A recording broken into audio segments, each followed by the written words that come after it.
every community can be a model community because every community has assets and people who are amongst those people, and you know who you are, who want to see change happen and believe that change is possible. And I think that's what happened in Morris. With our Morris model is we got a group of people together, we defined some shared purpose, right? We started with some of the things we could agree on, like energy conservation, or wanting to put more clean energy in our community, or preparing for some of the challenges coming with our climate.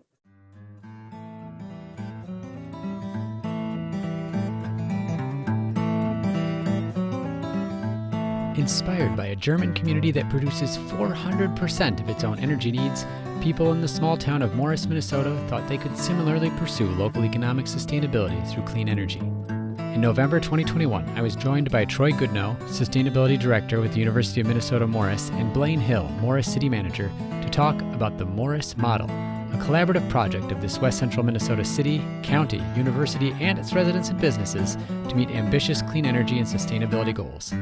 I'm John Farrell, Director of the Energy Democracy Initiative at the Institute for Local Self-Reliance, and this is Local Energy Rules, a bi-weekly podcast sharing powerful stories about local, renewable energy. Troy and Blaine, welcome to Local Energy Rules. Thank you. Nice to be here. Yeah, I'm so glad to have you, and I'm so glad that Troy reached out in order to mention what you've been working on, because I'm really interested in hearing more. I think it's really inspiring to hear about all the different parties that you brought together. I was hoping you could start by explaining how the Morris model was developed. Like, what inspired you to try to bring together all these members of the community? What were you looking to accomplish, or was there another community, another place that gave you inspiration for this work? Yeah, maybe I could just jump in quick with, we've been at this Morris model work for over 8 years. And so the Morris campus, the University of Minnesota Morris, and the city have been longtime partners. And so Blaine, as our city manager, has just been really great over many, many years with connecting with the campus and connecting students to campus work over many years. So for a long time, we worked on things like green step cities or exploring other projects in the community. And so a lot of I would say the beginnings, the very early beginnings, and at some point it becomes even less clear because you've just been at it for a long time. But some of the early beginnings, I think, goes all the way back to 2013 and 2014, where a couple things were going on all at once. One was there was some very early work around connecting the Morris community with German communities, which Blaine can say more about. But there was also some work in our community where we started to frame up this idea of the Morris model, which was a partnership between the city and the campus to think about shared sustainability aspirations, especially around energy conservation, clean energy, community resilience, cultural exchange, and celebration. So we have these kind of pillars. Blaine was exploring a bunch of conservation and LED lighting projects, which he could say a lot more about. And so we started using this framing of the Morris model of wanting to be, basically we already felt like Morris was a model community. We're out in West Central Minnesota. There's a little bump on the very western edge of the state. That's where Morris is at. And so we viewed Morris already as a model destination, ag and energy tourism destination, but we also knew that we wanted to be more of a model.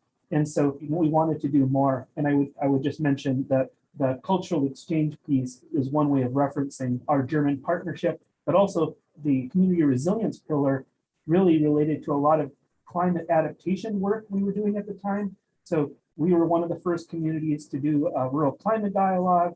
We worked on some extreme weather action planning stuff. And so all of this was swirling around back in 2013, 2014, when we started getting going. Yeah, and I would just jump in and say, the university was kind of the impetus for us getting involved.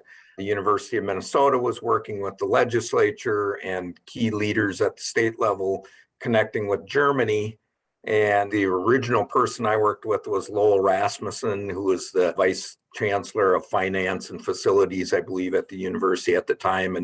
And he really jumped in feet first to start working on stuff at the university. And then all of a sudden there was this thought about, well, can we tie cities in? And Morris is right here. I actually grew up in Morris, and I'm a graduate from the University of Minnesota Morris. And we said, yeah, sure, we're very interested. And then they partnered us We were the first city in Minnesota to be partnered with the German community, Saarbeck, Germany. And as Troy was saying, once we made those connections, we just started looking at all the different things that we could do. And then the Morris model really was the organization that tied us together to start working on it. And then eventually we passed the sustainability strategic plan that really said, instead of just working on stuff, let's figure out what our goals are, and then we can continue to work on stuff. So it started out as kind of a university thing, and then everybody just started jumping in. And then the Morris model is the organization that keeps it all together and working together.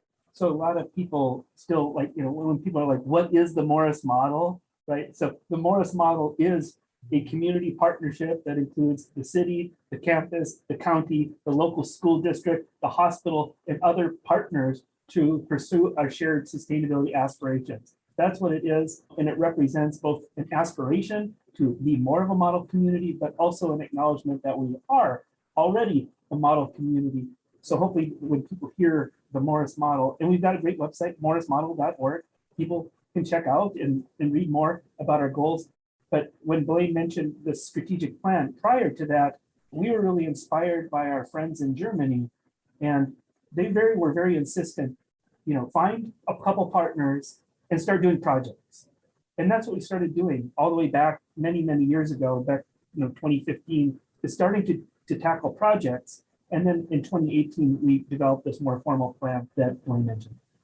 I think it would be really interesting to hear about. So you can see on the Morris Model website, the strategic plan that was developed. What I kind of liked as well is that it included some of the context for the retreat that you did in order to bring people together. Can you talk a little bit about what happened, like who was coming to that and joining that conversation, and then maybe just give some high level overview of some of the goals that came out of it? Yeah, well, we tried to invite everybody. So it was very interesting. And actually the whole retreat was kind of a follow-on to what Dr. Sabina Engel over at the University of Minnesota Institute on the Environment does. She brings people together in environments where they can sit down and they can talk and they can try to figure out what to do. And so then we actually created our own, where we went away for a couple of days up to Camp Ripley and hung out. And we had everybody there. We had people from the government organizations, the school. We had people from town. We had people from our power company, Otter Tail Power. And everybody got into a room, and it was facilitated by a couple of very, very good facilitators that worked us through all the different things we're thinking about. And the end product, if you look at the cover page and see all the people that were there, to me, it was just very impressive that we had all those people there. And so the end result of that goal setting was something that was very meaningful. It wasn't a small group of people that got together that are environmentalists that want to see all this stuff happen. Everybody was at the table. And then we came up with some very big goals. And actually, I kind of laughed because one of the goals that we threw out, Otter Tail Power sitting at the table making goals. And one of our goals is to produce 80% of the power that we use locally. And that is one of our goals. And we can do it. We really can, because we have resources that we can farm, as we say, like the sun and the wind, and we can utilize them. And that's actually started. But one of the ones that I laugh at is our goal by 2025 is to not landfill garbage. And people just looked and said, what? You're never going to be able to do that.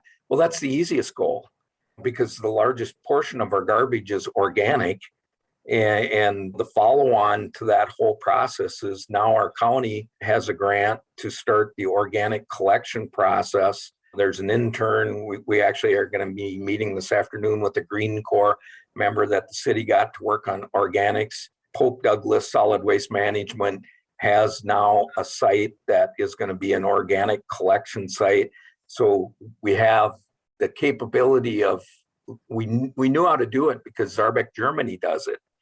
We know how to do it. We got to figure out how to get it, and we know where to bring it. And in the end, if we can make all that stuff happen, then we don't have to truck any garbage to a landfill, because it'll work, and we've seen it. And then obviously reducing energy is a big one for us. the amount of energy we use. And then education, we're sitting here talking to you because that's part of the Morris model's goal, is to share the information that we learn with others so that they can do it.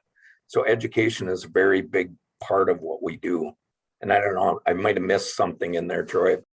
I would just say that coming out of that meeting, we really had those three big goals about, producing 80% of the energy that we use in the county and consume in the county, basically reducing energy consumption by 30% and stopping landfilling. And so we've been working on all those goals. And I would just say that one of the earliest projects that Blaine really led on was working on some LED work for across the community. So that energy conservation piece, nothing is easy, right? So that's the other thing. I feel like it's been a journey over the last 8-10 years. And so none of these projects has been easy, but even though you see, if you go around our entire community now, there's LED lighting everywhere. One of the things I thought was really interesting was how you mentioned, Otter Tail Power, the investor-owned utility that serves Morris, was at the convening that you had, and you have this goal of 80% local energy. Now, for folks who aren't familiar with it, investor-owned utilities are private companies. They have, at least in Minnesota, a defined geographic territory that they serve. And usually they have some sort of resource plan that they adopt every few years to say, okay, here's where we're going to be getting our energy from. I'm curious, they weren't specifically mentioned in some of the first 100 actions that was in that strategic plan document, but I'm curious how they've been involved in this process, knowing, like you said, Blaine, that you can farm the wind and the sun in your community to provide electricity. Are they trying to do something to help? Are they offering to build power production in the community? What's that relationship like, and how is that working?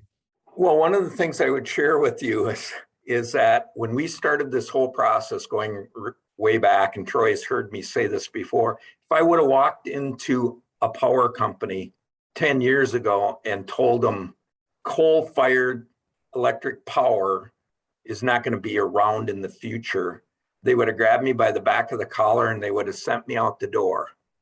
Yet Otter Tail has shut down not one, but 2 coal-fired power plants. And when you're sitting in a board, I remember being in a board meeting because we had the opportunity to meet some really special people. And we actually went to a huge meeting at Otter Tail Power where they had the board there and they had all their managers and everybody was there. And there was a gentleman named Gerard Reed, I think I got the name right, who he left Morris after making a presentation because he had to go back to Europe because he's meeting with the board for Exxon in Europe.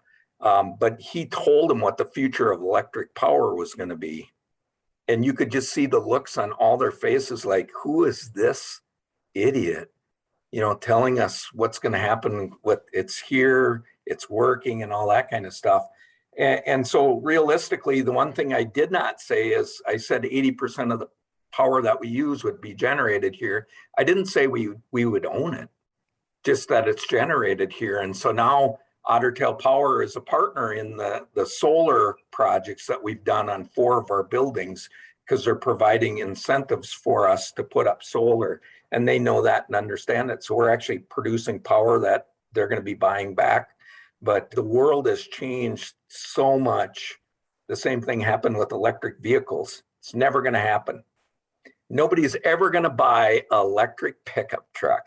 It'll never happen. And how many Ford electric pickup trucks have been ordered so far? Yeah, the world has changed completely, and so we were at the beginning of it and we brought them along. And so then, the last thing I would just mention is that they came to Morris as a board to meet and have a retreat because they were interested in what we thought and what we were doing here.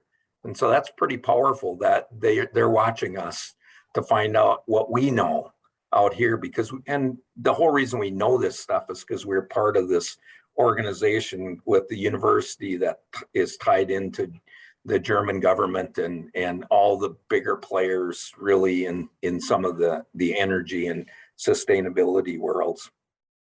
Is there more? I'm just curious because I've interviewed a lot of different cities that have set up 100% renewable electricity goals, often by 2030, a similar time frame. They've really struggled because I feel like they haven't had the utility as a partner a lot of times, although there's been some interesting things. I remember I did an interview with the mayor of Milwaukee, Oregon, which is just outside of Portland. And the utility there, I think it's Portland General Electric, talked to them about doing kind of a community choice program where they were going to allow the city to decide sort of the default electricity supply for most of the city's customers. And so the city could choose it to be 100% renewable. And then people could opt out of that if they wanted. But it would be a model where the utility could provide that kind of power.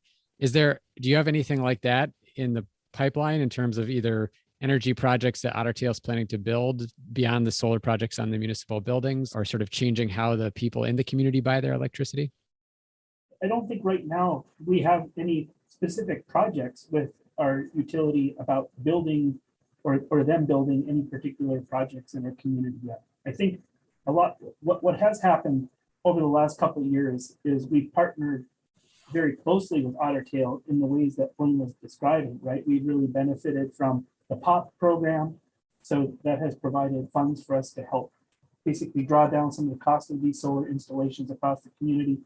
We've also, our Morris model has partnered with Solar United Neighbors program. And so basically 2020, 2021 was the summers of solar.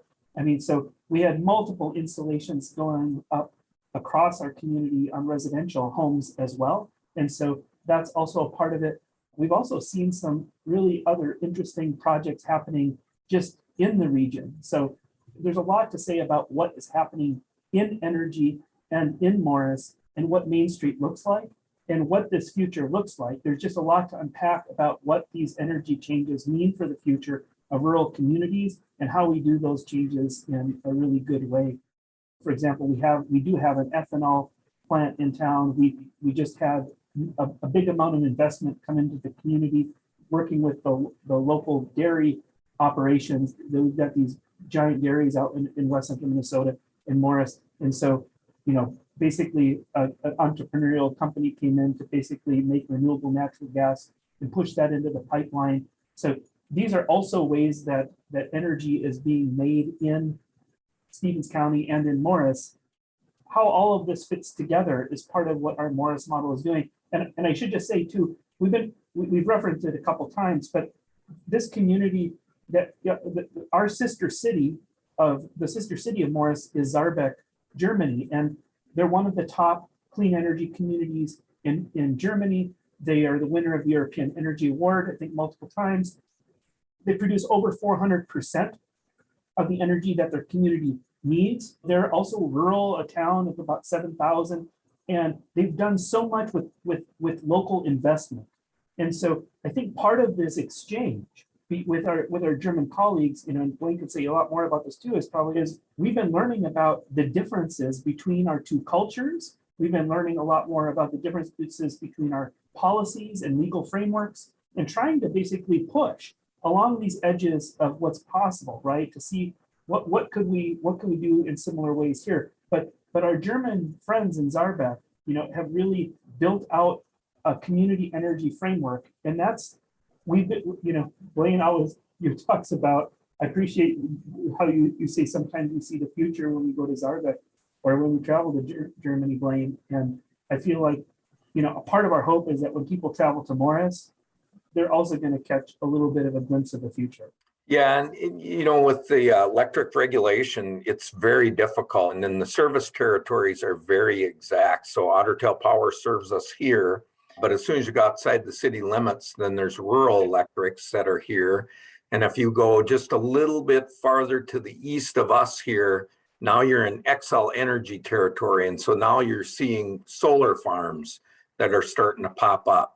We probably can't do one right here yet. Some things have to change with regulations and stuff like that. And then one of the interesting things that happens, we're a rural farming community, farming county, and there's this discussion about, the value of farmland and not putting solar panels on it and stuff like that. Yet at the same time, we kind of snicker a little bit. It's like, the number of solar systems that we would need to be able to meet our energy needs here, there's plenty of farmland to go around, and it actually gets put on marginal farmland. So realistically, we would love to do a bigger solar system at our water treatment plant, at our sewer plant. Those are going to be the next couple steps for us. We'd like to do a community solar system, but I think Otter Tail Power is going to want to own one because they're in the business of making energy and selling it. And if we can get them to do that here, that's going to be good for us. It's going to be good for them. And so that's the next follow-on step for us, is try to figure out how that. Some of the rurals are a little bit farther behind as far as buying into the whole issue of, solar and wind. We kind of joke out here that, people go, well, what if the wind doesn't blow? And it's like, the wind blows all the time out here. The university has 2 big wind turbines, and they know and understand what happens, or what happens if the sun doesn't, the sun's not out. Well, we put up our solar systems, not just to make power, but we put them up as a tool to learn about how they work. The first thing I did as a city manager was, after the first snowfall, I went and looked at the solar panels to see if snow was sitting on them, and it wasn't. Things like that. But I don't know that that's going to be the harder goal to do, because of regulation is basically what I'm trying to say. And that is my favorite project, is the solar at the liquor store. So now when I go and get my beer and know that it's cooled by the sun, that's just kind of an awesome deal.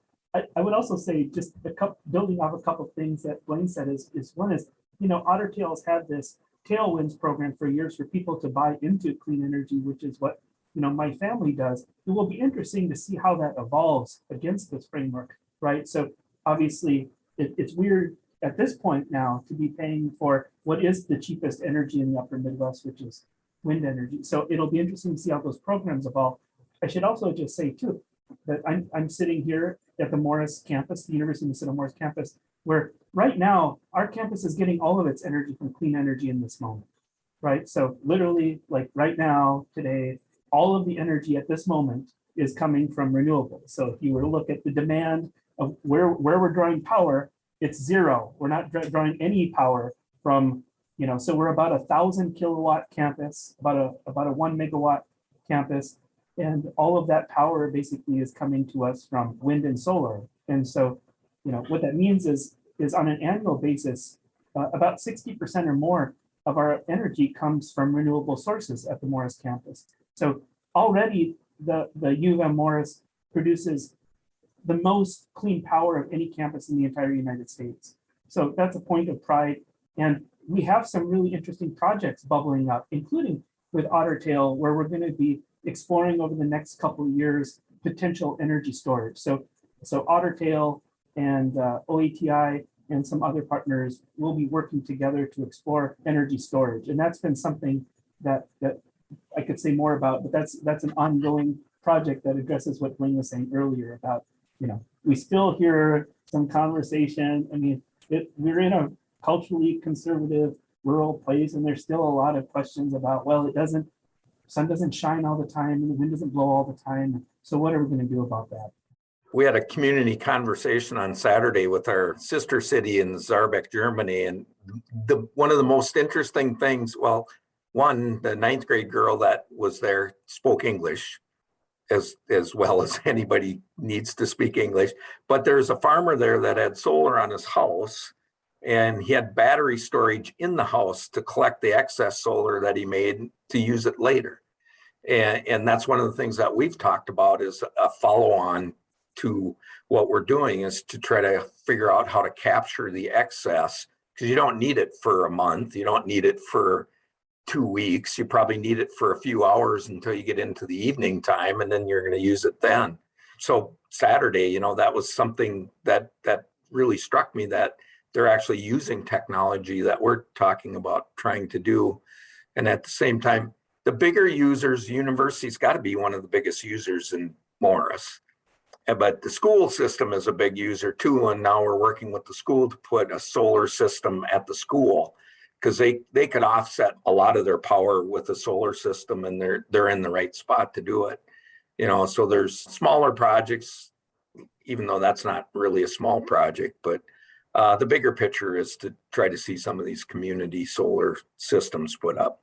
And there already is solar at the school, which was put up by the robotics team. Yeah. To help pay for the program. And this was an exciting week in Morris too, because the 2 fully electric, big old yellow school buses launched as well.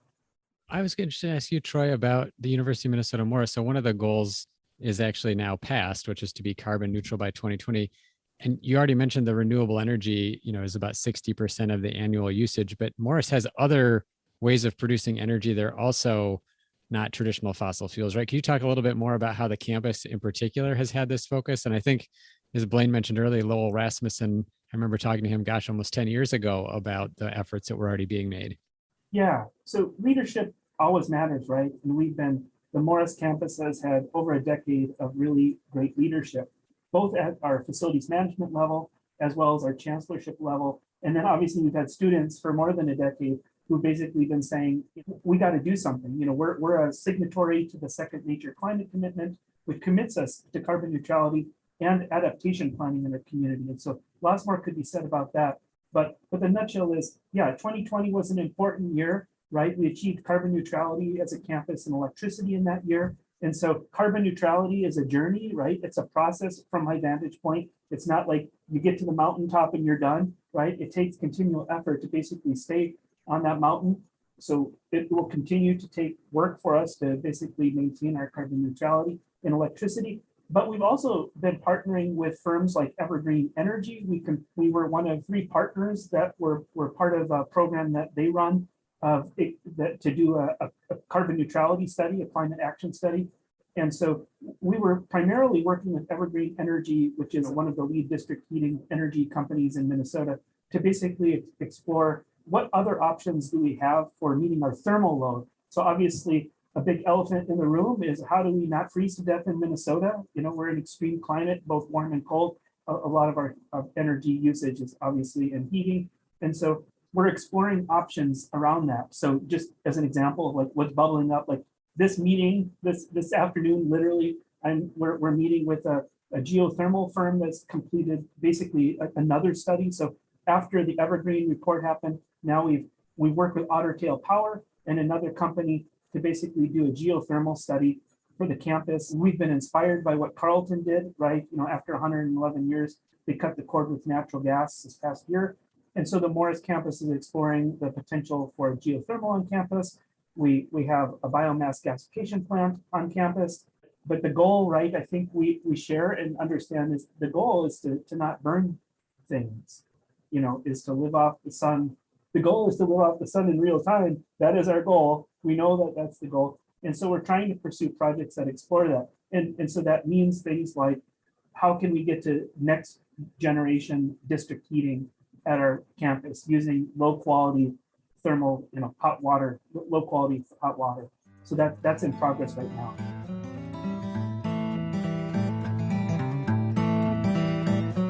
We're going to take a short break. When we come back, we talk about the need for good data to measure progress, the 80-20 rule of effort and payback, and how everyone needs to rethink what they think they know about how fast clean energy will advance. You are listening to a Local Energy Rules interview with Troy Goodnough, Sustainability Director with the University of Minnesota Morris, and Blaine Hill, Morris City Manager. Hey, thanks for listening to Local Energy Rules. If you've made it this far, you're obviously a fan, and we could use your help for just 2 minutes.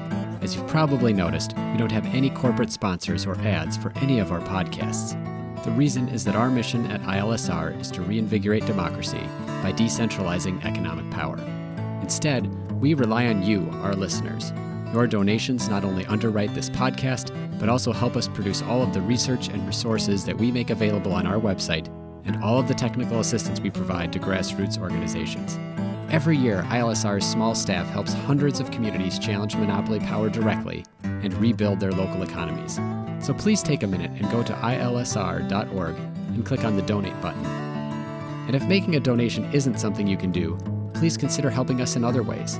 You can help other folks find this podcast by telling them about it, or by giving it a review on iTunes, Stitcher, or wherever you get your podcasts.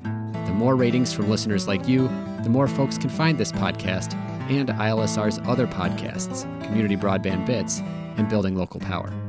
Thanks again for listening. Now, back to the program. I wanted to ask at least about one of the other goals about the community reducing its energy use. I think you said it was a 30% energy use reduction goal. You mentioned the big LED campaign. I have to say, I loved the photo on the front of the strategic plan with everybody holding a little LED bulb. It kind of it's like you were already started, like you said, taking actions. How is that going? Is that another thing where you can partner with the utility? Is that a thing where there's specific things that the city or the county or others are able to do to really advance that? And how are you doing in terms of achieving that goal? Because obviously it's a very ambitious one. Well, one of the hardest things for us, because we're a small town, is to try to find the people that can collect data. So in a lot of cases, we have to do things like we actually have a grant program that we got from the state of Minnesota, where we had somebody on board that was working on some of that data collection kind of information so that we can track what we're actually doing. That's the hardest part, is to try to keep track of everything, especially now that we're getting into a situation where it's going to be very interesting to see how much energy we produce on our buildings. But the next step is, how much energy do we actually use? The interesting part, Germans don't get to use whatever they want. And so when we meet with Saarbeck, Germany, the amount of energy a German household uses is probably a third of what an American household uses. But energy is super cheap here. And so then people don't really feel that pinch, although natural gas this winter is going to be an eye opener for a lot of people. They're going to see their bills go up. But at the same time, they use a third of what we use, but they pay 3 times what we pay. So we're probably spending the same amount of money for energy when you look at it that way. But just to convince Otter Tail Power, and we actually had to convince them to switch out all of our street lights in the city of Morris to LEDs, took a little bit of persuasion. And then again, there's rules and regulate. They can't just couldn't just go out and buy LED street lights without getting it approved by the Public Utilities Commission in the state of Minnesota, and then the pricing on it.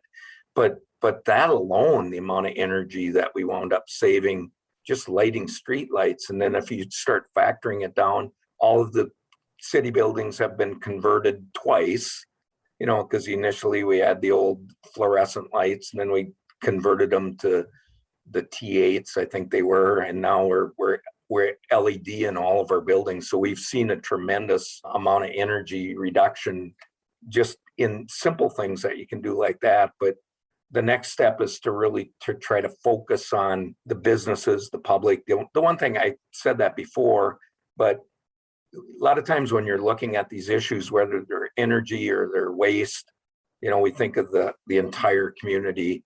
But in some cases, if you focus on the big users, it makes it much easier to understand and to try to figure out how to get those reductions down. Like organic waste, you don't have to get it from every single household. If you can get it from the businesses and the institutions, you're going to get most of it, because that's where it's generated. So that's kind of what we look at with energy reduction. But that's kind of the point we're at right now, is how do we track all this stuff and then report it back so that everybody can see and understand what we're trying to do. We said it in the beginning when we first started, we just started jumping in and, yeah, we're going to do LED lights. We're going to, we have an electric car charger on the back of City Hall, and we leased an electric hybrid vehicle and stuff like that. Those are easy things to do. But then what does it all mean in the big picture as you start throwing it together? And then you'll find out really quick that you got to have your power provider at the table with you to help try to figure out some of these answers. And they want to see, one of the most interesting things I saw was sitting in an Otter Tail Power meeting when a banker asked the question, why would you limit the amount of energy you're providing to people when you're selling energy? And the answer, because they control water heaters to limit peak usage. And the answer was, the investment in peak power production is greater than what we want it to be. So the easiest thing for us to do is to limit the amount of power we sell. So they're focusing their resources on what's the most efficient and economical system to have in place. Well, most people don't really understand that at their level yet, or even businesses. But that's what we're trying to do, is get people to understand what they're using, how they're using it, and making those energy efficiency decisions. I have to say, I just love the utility controlled water heaters. It's like you're storing thermal energy by letting people heat their water at night when there's lots of wind blowing, as you say, out in your part of the country, and then restricting when people use it elsewhere. I think Great River Energy said they have something like a gigawatt or some absurd amount of energy that they can supply by shifting when people use those water heaters. Yeah, it's amazing the technology to do it, and then how big that number is, that they can just flip a switch and then all of a sudden they redirect energy. I just wanted to say too that, Blaine was tenacious in trying to get that LED lighting on Main Street. And so that was the first step. And so he put a lot of work, and we worked with a private company, Detectix at the time, to basically try to imagine what a Morris model energy conservation and clean energy plan would look like for the community. And so that was a big step. And so I think the point is, once you demonstrate something and people can come and kick the tires, obviously it reduces the barriers for doing more stuff. And I just wanted to say too, kind of to your question, is I think we've tried to really think about that 80-20 rule in our work. And so part of that Morris model strategic plan was bringing together a lot of people from the community, from the school, from the hospital, from the county, from businesses, and thinking about if we apply 20% of our effort really strategically, could we get that 80% savings in energy conservation, right? That energy consumption. And so what we asked people to do is, coming out of that strategic planning meeting, was essentially to ratify the goals that they had established for themselves and think about those goals. So one of the things that we've been doing is we've had University of Minnesota Morris student interns have worked a lot with the city, the school, the campus, to basically do some of the measurement work that you're talking about. And so we have more reporting work to put out into the public that shows what some of those gains have looked like, as well as some of the challenges of just getting good metering data. And so we're trying to tackle all of those things at once, and students are playing a role in helping us to do some of that data collection as well, and getting the right access to the right meters and the software to basically do those collections. I'd love to just wrap up by asking each of you, like, what advice might you have for other communities, big cities or small cities, in trying to set out and to work toward ambitious goals like you've set through the Morris model? What is it that helps you continue to have success and to make progress toward those goals? Well, I think the big thing for me as a city manager, because this is my 31st year as an administrator, is you got to reach out and look for the information. And everybody's busy. I'm busy, the county's busy and stuff. And so I never like to reinvent the wheel. So we had the opportunity to reach out and find out this information from other places, and then use it and then share it with other places. So probably the one thing I would tell anybody that's listening is, if you think what you're doing now is what you're going to be doing in 5 years or 10 years, you're not. You're going to be doing something different. So why not try to figure out what that might be so that you can prepare yourself for the future? And I'll just give you one example: electric vehicles. If you don't think electric vehicles are coming, then you need to really start looking at the information, because there are plants that are retooling right now to make the vehicles that they're going to be selling in the future. And that's what your options, that Ford F-150 pickup, they're electric, they're going to be electric, and people are going to love them. So reach out and try to find the information, and we're here to share it with people. I think the advice that I might give to other communities is first, just get a group together, right? That it's okay. You give yourself permission. Every community can be a model community, because every community has assets and people who are amongst those people, and you know who you are, who want to see change happen and believe that change is possible. And I think that's what happened in Morris. With our Morris model is, we got a group of people together. We defined some shared purpose, right? We started with some of the things we we could agree on, like energy conservation, or wanting to put more clean energy in our community, or preparing for some of the challenges coming with our climate. And so then the next step was just do projects. And that's one thing we really learned from our climate smart municipality partners in our cities is they all say, do projects. What projects are you doing? Projects. What projects are you doing? And that really sunk in. It's just like, grab some of the low-hanging fruit and then start. And that can even just be in relationship building and assessment and getting people together. And then, and the last thing I'd say is we meet basically weekly, our team, to check in that relationship building. And sometimes, we razz each other and it's like, what progress did you make this week? Well, not as much. Sometimes we make more, but it helps us keep our friendships going. And we're a diverse group. We don't all agree, and we're not all politically on the same spectrum either.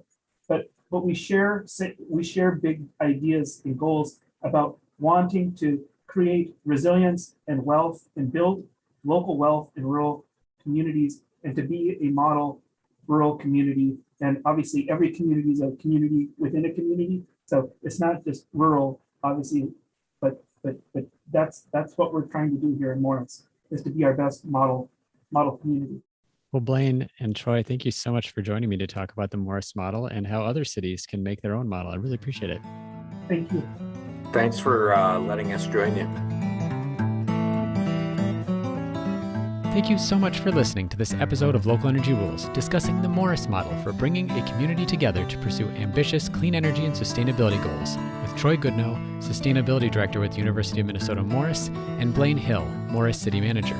On the show page, look for links to the Morris Model website and its strategic plan, as well as stories about the community's progress. On the website of the Institute for Local Self-Reliance, you can find our interactive community power toolkit that shares action stories from cities across the country, as well as over 140 episodes of the Local Energy Rules podcast. Local Energy Rules is produced by myself and Maria McCoy, with editing provided by audio engineer Drew Birschbach. Tune back into Local Energy Rules every 2 weeks to hear more powerful stories of communities taking on concentrated power to transform the energy system. Until next time, keep your energy local, and thanks for listening.